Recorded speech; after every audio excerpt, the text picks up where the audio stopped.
I have a riddle for you. There are two islands in the North Atlantic Ocean.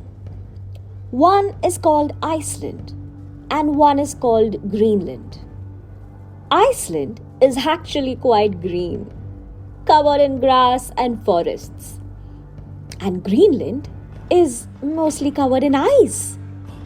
So, who named these places and why did they get it so backwards?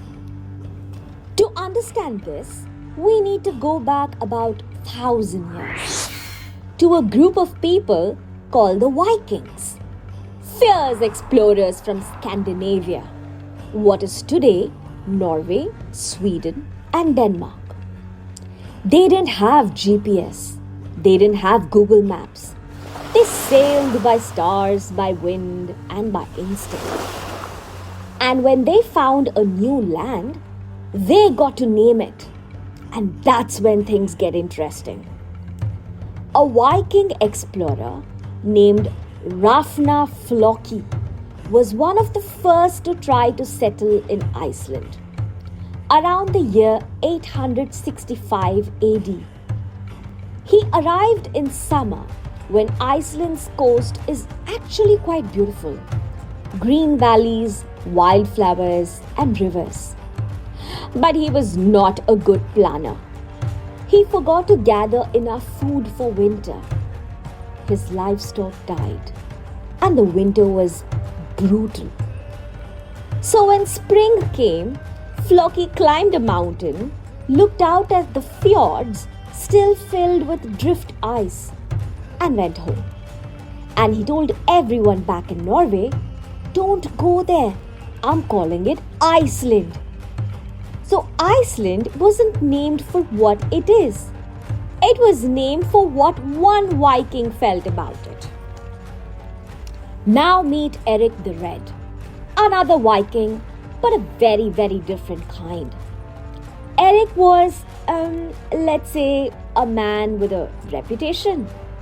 He had been banished from Norway, then banished from Iceland for causing trouble. So in the year 985, Eric sailed west and discovered a massive island, much colder, much icier, covered in glaciers.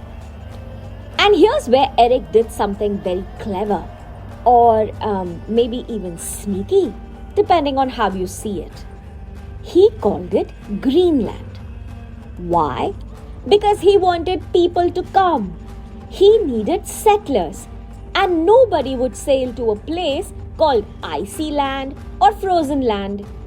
He even said, and this is a real quote from the Viking stories, men would be more eager to go there if it had a good name. Greenland wasn't named for what it is.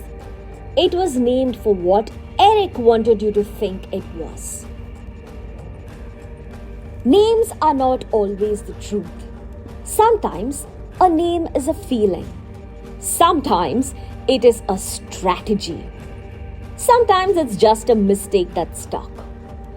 Every place has a story, and that story always starts with someone deciding what to call it. I'm Verum, and this has been Explore the World with Verum. Next time, should we explore why some countries are shaped like boots, and some like frying pans, and some maybe like a dancing bear? See you soon.